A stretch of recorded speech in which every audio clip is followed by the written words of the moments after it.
drugs trafficking is no longer just a law enforcement issue. It is a major internal security challenges. Comment काय सांगितलेलं आहे? अंमली पदार्थाची तस्करी हा आता केवळ कायद्याची अंमलबजावणी करण्याचा मुद्दा राहिलेला नाहीये. क्वेश्चनला नीट समजून घ्या. तर ते एक मोठे अंतर्गत सुरक्षिते काय आहे? आव्हान बनलेले. क्वेश्चनची डिमांड काय आहे व्यवस्थित समजून घेऊ. The demand of the questions what are they are trying to say that की अंमली पदार्थाची जी तस्करी भारत देशामध्ये वाढलेली आहे ती केवळ कायद्याची अंमलबजावणी करण्याचा मुद्दा राहिलेला नाहीये. म्हणजेच काय की अंमली पदार्थाची तस्करी ही फक्त कायद्याच्या दृष्टीनेतून बघू नका, तर त्याला वेगळ्या पद्धतीने पण बघा. जसं की फॉर एक्झाम्पल कायदा कितीही स्ट्रिक्ट असेल पण ज्याला अंमली पदार्थाची तस्करी करायची असेल तो करणारच. अंमली पदार्थाचं सेवन जो करायचं आहे तो करणारच. कारण की तुम्हाला त्याच्यामध्ये कोणत्याही प्रकारे स्ट्रिक्ट लॉ कितीही बनवला तरीही प्रॉब्लेम येणारच आहे. जसं की आपल्याकडे आपण म्हणतो ना की सिगारेट हे ओढणं ते एका प्रकारचं शरीराला काय आहे? हानिकारक आहे, पण तरी कन्झ्युम करणारे लोक कन्झ्युम करतातच की नाही. मग अशाच पद्धतीने अंमल पदार्थाचा पण तोच प्रॉब्लेम आहे. ज्याला तस्करी करायची तो तस्करी करतोच, ज्याला कन्झ्युम करायचं तो कन्झ्युम करतोच. हा प्रॉब्लेम फक्त कायद्यापुरता नाहीये. मग आता याच्याही पलीकडे जाऊन आपल्याला काहीतरी करावं लागल. मग याच्यावर तुम्हाला भाष्य लिहायचं आहे. मग आता हे कसं असणार आहे हे तुम्हाला थोडंसं डोकं लावावं लागणार आहे. किचकट नाहीये, सिंपल आहे. फक्त तुम्हाला वेगळ्या अँगलने बघावं लागणार आहे. कशा पद्धतीने तुम्ही जाऊ शकतात बघा. आपण त्याच्या अंतर्गत बेसिकली बघू. Locus focus. लोकस तर सेमच आहे. फोकस काय आहे? अंमली पदार्थाची तस्करी आणि प्रॉब्लेम असोसिएट विथ इट काय आहे, कशा पद्धतीने असणार आहे. परिचय म्हणजेच इंट्रोडक्शन. पारंपरिक स्थानिक कायदा अंमलबजावणी समस्या म्हणून पाहिले जाणारे अंमली पदार्थाची तस्करी हे एक व्यापक अंतर्गत सुरक्षेच्या धोक्यात रूपांतरित झाली आहे, जी कायद्याचे राज्य कमकुवत करते, दहशतवादाला खतपाणी घालते. बघा तुम्हाला इथं डायमेन्शन सांगायचे आहे. काय सांगायचे? डायमेन्शन्स. काय डायमेन्शन सांगायचे प्रस्तावनेमध्ये? की अंमल पदार्थाची तस्करी ही फक्त एका प्रकारे व्यक्तिगत प्रॉब्लेम नसून तो देशाच्या अंतर्गत सुरक्षतेलाही काय करतोय? धोका पोहोचवतोय. सोबतच दहशतवादी असलेल्या कृत्य करणाऱ्या संघटनेला अजून काय केलं जातंय? सपोर्ट केल्या जातंय. मेन्शन करा. त्यासोबतच सामाजिक आर्थिक रचनेला काय करतंय? ते क्षीण करतंय. बेकायदेशीर अंमली पदार्थाच्या व्यापाराचे प्रमाण आणि नफा यामुळे आंतरराष्ट्रीय गुन्हेगारी संघटनाला शिक्षा मुक्तीसह काम करण्यास, राज्य संस्था भ्रष्ट करण्यास आणि अस्थिरतेच्या विविध क्रियाकल्पना वित्त पुरवठा करण्यास काय मिळते? अनुमती मिळते. म्हणजे एकंदरीत आपण काय केलं तर इंट्रोडक्शन मध्ये प्रॉब्लेम्स काय? प्रॉब्लेम्स असोसिएट विथ कशामध्ये? ड्रग्स ट्रॅफिकिंग मध्ये. तुमच्या असलेल्या ह्या ड्रग्स ट्रॅफिकिंग मध्ये काय काय प्रॉब्लेम्स आहे एक स्पष्टपणे त्याच्यामध्ये काय दिली? हिंट दिली की आपण अशा पद्धतीने हे सगळ्या गोष्टी काय करतोय? फेस करतोय. मग फेस करत असेल तर आपल्याला त्या सगळ्या गोष्टी माहिती असायलाच पाहिजे. येतं लक्षात? हे मग अशा पद्धतीने काय आहे आणि कशा पद्धतीने असणार आहे. ठीक आहे, पहिले तुम्ही बनून घ्या, मग स्ट्रक्चर मध्ये काय काय यायला पाहिजे ते सांगतो तुम्हाला. क्वेश्चन कळाला? अंमली पदार्थाच्या तस्करीचे अंतर्गत सुरक्षतेचे आव्हानामध्ये रूपांतर अनेक प्रमुख घटकांमुळे होतात. ते कसे आहेत ते तुम्हाला एक्सप्लेन करायचं आहे. आणि भारत सरकारने नवीन काय उपक्रम घेतलेले आहे ते कंट्रोल करण्यासाठी. म्हणजे एकंदरीत आपल्याकडं अंतर्गत सुरक्षतेला ह्या अंमली पदार्थाच्या असलेल्या गोष्टीच्या माध्यमातून कशा प्रकारचा असलेली धोका निर्माण होत आहे आणि त्याचं हळूहळू कसं रूपांतर होत आहे प्रमुख घटकांमध्ये ते आपल्याला एक्सप्लेन करायचं आहे. अलॉंग विथ दॅट भारत सरकारने काही नवीन इनिशिएटिव्ह घेतलेले आहे का की ते इनिशिएटिव्हच्या माध्यमातून आपल्याकडं अंमली पदार्थाच्या तस्करीचं असलेलं प्रमाण कमी केले गेलं आहे. याबद्दल तुम्हाला माहिती तिथं विचारलेली आहे. आता बघा, अंमली पदार्थाच्या तस्करीच्या अंतर्गत सुरक्षतेच्या आव्हानामध्ये रूपांतर अनेक प्रमुख घटकांमुळे होते. म्हणजे त्याला वाव कसा भेटतो? पहिली गोष्ट, नार्को दहशतवादाचा संबंध आपल्याकडे तिथं दिसून येतोय. त्याला आपण नार्कोटिक्स टेररिझम म्हणतोय. काय म्हणतो आपण? Narcotics terrorism. नार्कोटिक्स टेररिझम ह्या शब्दाचा अर्थ काय होतोय? जसं की तुमचं असलेलं नॉर्थ ईस्ट, जम्मू काश्मीर किंवा पंजाब रिजन. तुम्ही चित्रपट बघितला असेल कोणता? उडता पंजाब. त्या चित्रपटामध्ये तुम्हाला काय दिसतंय की पर्टिक्युलर पंजाब रिजन मध्ये ड्रग्स ॲडिक्टेड लोकांची संख्या काय झालेली आहे? वाढलेली आहे. मग तुम्हाला गोल्डन क्रिसेंट नावाची असलेली कॉन्सेप्ट पण माहिती आहे. मग अशा वेळेस तिथून सगळं काय येतोय, हा ड्रग्स माफिया किंवा ड्रग्सचं असलेलं युटिलायझेशन जास्त होतंय. याच्यामुळं तुमच्याकडे दहशतवादी कारवाई करणाऱ्या लोकांना बऱ्यापैकी काय भेटतोय, पैसा उपलब्ध होतोय. मग तुम्हाला तिथं संबंध दाखवायचा आहे की कशा प्रकारे एका पर्टिक्युलर ह्या अंमली पदार्थाच्या गोष्टींचा वापर करून तुमच्याकडे असलेला त्या संदर्भामध्ये दहशतवादाशी कसा संबंध आहे ना, त्याला नार्कोटिक्स टेररिझम म्हणलं जातं. इव्हन दो तुम्ही आंतरराष्ट्रीय स्तरावरचं उदाहरण जर द्यायचंच ठरलं, आता विथ रिस्पेक्ट टू भारताबद्दल बोलले ते, पण आंतरराष्ट्रीय संबंधात जर बोलायचं असेल तर व्हेनेझुएलावर जो अटॅक झालेला आहे तो कशामुळे झालेला आहे? तिथं USA पोर्ट्रेट काय करतोय कंटिन्युअसली, तो ऑइलसाठी नाही झालेला आहे. तो ऑइल तर सगळ्यांना माहिती आहे की ऑइल रिझर्व आहे त्याच्यासाठी करणार आहे तो. But basically thing is that international लेवलवर जेव्हा USAनी त्या प्रकारचा असलेला हल्ला केला व्हेनेझुएलावर, तर त्यावेळेस व्हेनेझुएला का बरं केलेला आहे, त्याचं कारण त्यांनी सांगितलेलं आहे की they are promoting the narco terrorism. Narcotics टेररिझमला ते प्रमोट करताय. म्हणजे थोडक्यात व्हेनेझुएलामधून ना पर्टिक्युलर तुमचा अंमली पदार्थाची तस्करी कुठं केल्या जाते, USA मध्ये. आंतरराष्ट्रीय स्तरावरच्या असलेल्या उदाहरणामध्ये तुम्हाला ते उदाहरण द्यायचं आहे. भारताच्या स्तरावर काय उदाहरण देशाल तुम्ही? North east region, Punjab region आणि जम्मू काश्मीरचं रिजन. ह्या इथं उदाहरणं तुम्ही तिथं समोर देऊ शकतात. येतं लक्षात? नंतर काय असणार आहे, सीमा सुरक्षेचे अस्थिरीकरण. म्हणजे ह्या तुमच्या असलेल्या पर्टिक्युलर असलेल्या पर्टिक्युलर जे अंमली पदार्थाची तस्करी केल्या जाते, ऑटोमॅटिकली काय होणार आहे, तर तुमच्या असलेल्या जे काही बॉर्डर स्टेट आहे, ते बॉर्डर स्टेट कसे असतात, एकंदरीत त्या प्रकारचे पोरस असतात. पोरस म्हणजे सच्छिद्र असतात.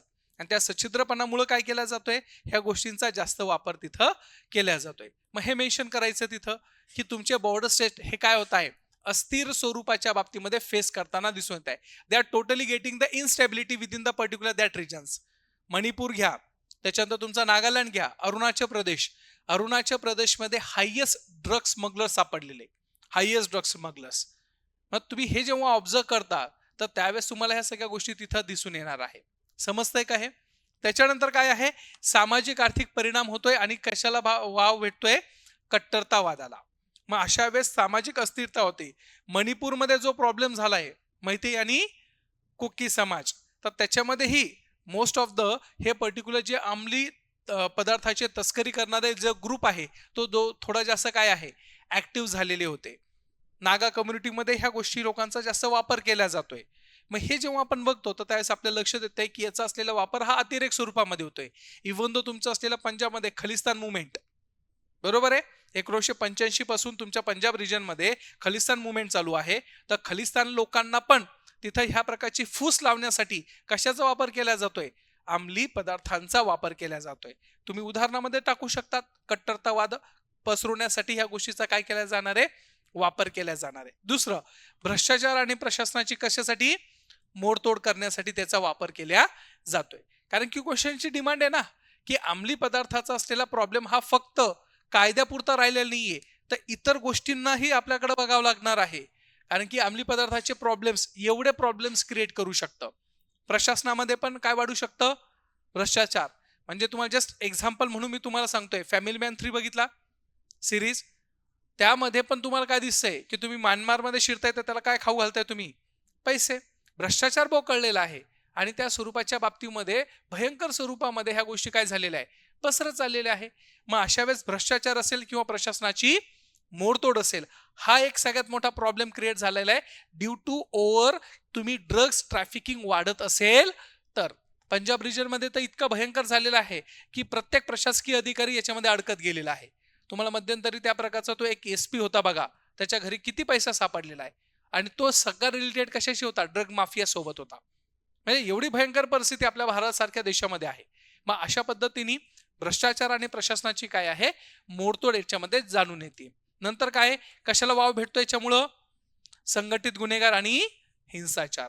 म्हणजे एकंदरीत तुम्हाला इथं काय एक्सप्लेन करणं अपेक्षित होतं, अपेक्षित हे होतं की अंमली पदार्थाचा असलेला तस्करी किंवा अंमली पदार्थाचा जो वापर वाढत चाललेला आहे त्याच्यामुळं पर्टिक्युलर काय होत चाललेलं आहे, तर पर्टिक्युलर आपल्याकडच्या असलेल्या सगळ्या गोष्टीमध्ये प्रॉब्लेम्स क्रिएट होत आहे. तो फक्त कायद्यापुरतं असलेला प्रॉब्लेम राहिलेला नाहीये, कायद्याचं उल्लंघन होतंय फक्त एवढा प्रॉब्लेम नाहीये, तर एवढे सारे प्रॉब्लेम्स आहेत त्याच्यामध्ये. डायमेन्शन्स कळाले, अशा पद्धतीने तुम्हाला याचं उत्तर लिखाण करणं अपेक्षित होतं. सरकारचे काय काय उपक्रम आहे? सरकारने काय उपक्रम केले? तर राष्ट्रीय नार्कोटिक समन्वय पोर्टल तयार केलेलं आहे. काय तयार केलेलं आहे? राष्ट्रीय नार्कोटिक्स समन्वय पोर्टल तयार केलेलं आहे. मग हे एका प्रकारचं पोर्टल आहे. काय आहे? पोर्टल. पोर्टलचा असलेला अर्थ काय होतोय? सेंट्रलाइज स्वरूपातली माहिती जिथं काय होणार आहे, एकत्रित होणार आहे. जसे की फॉर एक्झाम्पल, भारतामध्ये टोटल आपल्याकडं नार्कोटिक्सचे प्रॉब्लेम्स कुठं आहे, सर्वात जास्त अंमल पदार्थाची तस्करी कुठं होतीये, त्याची असलेली देवाणघेवाण कुठं होतीये, याचं पूर्ण सिस्टमॅटिक डेटा अनालिसिस ह्या पर्टिक्युलर पोर्टलमध्ये केल्या जात आहे. मग जर एखादा पर्टिक्युलर क्रिमिनल पर्सन असेल, तो पकडला गेला असेल, तर ह्या पोर्टलवर त्या क्रिमिनलची काय असणार आहे, पूर्णपणे माहिती असणार आहे. मग याच्याने काय होतं, आपल्याला ट्रेसिंग करता येतं की हा माल कुठं जाणार आहे, हा माल कुठून आलेला आहे, कशा पदार्थाचा आहे, कोणत्या स्वरूपातला आहे, ह्या सगळ्या गोष्टींचं असलेला आपल्याला काय भेटतोय, माहिती भेटताना आपल्याला दिसून येते. तुम्ही आता न्यूजपेपरमध्ये वाचत असाल किंवा सोशल मीडियावर बघत असाल की एखादा व्यक्ती एवढा एवढा कोकीन, एवढा एवढा गांजा अशा प्रकारे घेऊन जातो आणि त्याला पोलीसवाले पकडतात. मग ह्या सगळ्या गोष्टीमध्ये आपल्याकडं पोर्टल तयार केलंय आणि त्या पोर्टलच्या माध्यमातून ह्या सगळ्या गोष्टी त्याच्यामध्ये मेन्शन केलेल्या आहे. Are you getting my points? त्याच्यानंतर काय आहे, सर्वोच्च समितीची काय केली, आपण स्थापना केली. एक समिती स्थापन केलेली आहे की ज्याचं अल्टिमेट काम काय आहे, आपल्या भारत देशामध्ये पर्टिक्युलर ह्या सगळ्या गोष्टीवर ओव्हरलुक करणे. त्याच्यानंतर काय लिहायचं, नार्कोटिक्स कंट्रोल ब्युरोची आपण काय केलेली आहे, बळकटीकरण केलेलं आहे. नार्कोटिक्स कंट्रोल ब्युरो आपल्याकडे आहे. कशाचं काम करतं ते? नार्कोटिक्स ऍक्टिव्हिटीजला ट्रेस करण्याचं काम करत आहे. कारण की आपल्याकडं जे अंमलधारी पदार्थ असतात त्यांचा वापर कसा आणि कोणत्या स्वरूपात करायचा आहे याचं असलेलं पूर्ण ट्रेकिंग सिस्टीम कोणाकडे असते? नॅशनल क्राईम रेकॉर्ड ब्युरोकडे असते. मग अशा पद्धतीने नार्कोटिक्स कंट्रोल ब्युरो हे त्याला काय करतंय, असिस्ट करताना दिसून येते. मग याला बळकट करायचं बघितलं जाईल ना. नंतर 2047 पर्यंत भारताला काय करायचंय, ड्रग्स मुक्त भारत करायचा आहे. हा एक नवीन इनिशिएटिव्ह गव्हर्नमेंटने घेतलेला आहे. मग आता ड्रग्स बघा ना तुम्ही, त्या स्वरूपाच्या बाबतीमध्ये जेव्हा तुम्हाला पर्टिक्युलर ह्या गोष्टींचा वापर करायचा असेल तर त्यावेळेस you have to take the permission from the particular government. जसं की फॉर एक्झाम्पल, तुमची फार्मास्युटिकल कंपनी आहे. फार्मास्युटिकल कंपनीमध्ये आपल्याला ह्या गोष्टींची काय असती, गरज असते. कफ सिरप असतं ना, तुम्हाला माहिती असेल, कफ सिरप जास्त पिले की आपल्याला काय येते, थोडीशी गुंगी येते. गुंगी येते म्हणजे त्याच्यामध्ये काय असणार आहे, ह्या प्रकारचे ड्रग्स असतात. मग फार्मास्युटिकल कंपनीला त्या स्वरूपाच्या बाबतीमध्ये काय असतं, एक लिमिटेशन्स असतात आणि ते लिमिटेशन कंट्रोल करायचं काम नॅशनल काय आहे, नार्कोटिक्स कंट्रोल ब्युरो करत असतं. हे लक्षात ठेवणं गरजेचं आहे. आणि ह्या सगळ्या गोष्टीवर आता वॉच ठेवण्यासाठी आपल्याकडे प्रोग्राम पण लॉन्च केलेला आहे. 2047 पर्यंत आपल्याला काय करायचं आहे, ड्रग्स मुक्त भारत आपल्याला तिथं करायचं आहे. समजतंय? हे उपाययोजना भारत सरकार काय करतंय, अंमलबजावणी करण्याचं काम करतंय. ड्रोन तंत्रज्ञान आणि उपग्रह प्रतिमा वापरून काय करतोय, बेकायदेशीर असलेल्या ऍक्टिव्हिटीजला आपण कंट्रोल करण्याचा प्रयत्न करतोय. जसं आपण आता चर्चा केली होती, पंजाब रिजन माल कुठून येतो, सगळा पाकिस्तान मधून, बॉर्डरच्या पलीकडून येतोय. आता साहजिकच आहे, फेन्सिंग कितीही केली त्याला कॅच करता येऊ शकते का? नाही. पण ड्रोनच्या माध्यमातून तुम्ही करू शकतात की नाही, की कोण आहे, कसं आहे. इव्हन दो हेही आपल्याकडे दिसतंय, इनलिगल स्वरूपामध्ये गांजांची शेती केल्या जाते. मग ड्रोनच्या माध्यमातून तुम्ही मॅपिंग करू शकतात. ह्या सगळ्या गोष्टी आपण का करतोय ऍडव्हान्स लेवलवर, की अंमली पदार्थाचा वापर हा काय झाला पाहिजे, कमीतल्या कमी स्वरूपात झाला पाहिजे.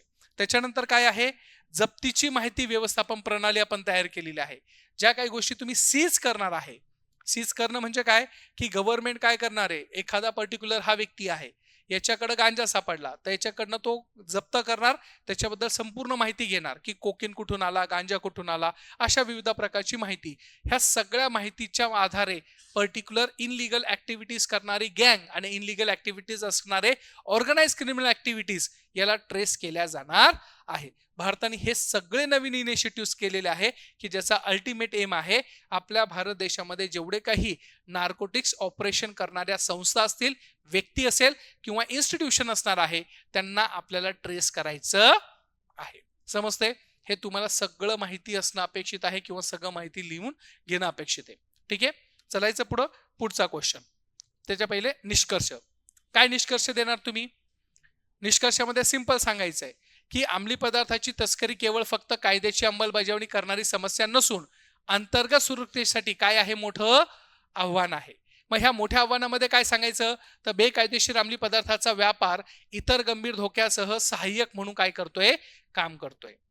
जसं की आपण बघितलं ना की अंमली पदार्थ आले की दहशतवाद आला, संघटित गुन्हेगारी आली, पैशाचे अफरातफर आली आहे, हवाला पद्धत वाढली आहे, काय नाही येत. म्हणजे अशा स्वरूपाच्या बाबतीमध्ये तुम्हाला निष्कर्षामध्ये हे सांगायचं आहे की तुमचं असलेलं अंमली पदार्थाची तस्करी फक्त एक प्रॉब्लेम नाहीये, त्याच्यासोबत काय आहे असोसिएट प्रॉब्लेम्स आपल्याला दिसून येत आहे. येतं लक्षात हे. मग अशा पद्धतीने तुम्हाला हे पण सांगणं गरजेचं आहे की राष्ट्रीय स्थिरता विकासाला काय निर्माण होतोय धोका निर्माण होतोय. ब्लॅक मनी वाढतोय की नाही. तुमचं असलं हे काय व्हाईट मध्ये होतं का गांजा घेणं चरस घेणं हे काय व्हाईट मध्ये थोडी होणार आहे. हे कशामध्ये होत आहे ब्लॅक मध्ये. मग ऑटोमॅटिकली इकॉनॉमिकल इम्पॅक्ट पडतोय की नाही. Social impact, economical impact, cultural impact, individual impact, हे सगळे इम्पॅक्ट तुम्हाला तिथं सांगता आले पाहिजे. हा लक्षात. मग अशा पद्धतीने तुम्ही तिथं सगळ्या गोष्टी तिथं मांडू शकता. Got it. समजतंय. चलायचं पुढं. चलो आगे निकलते.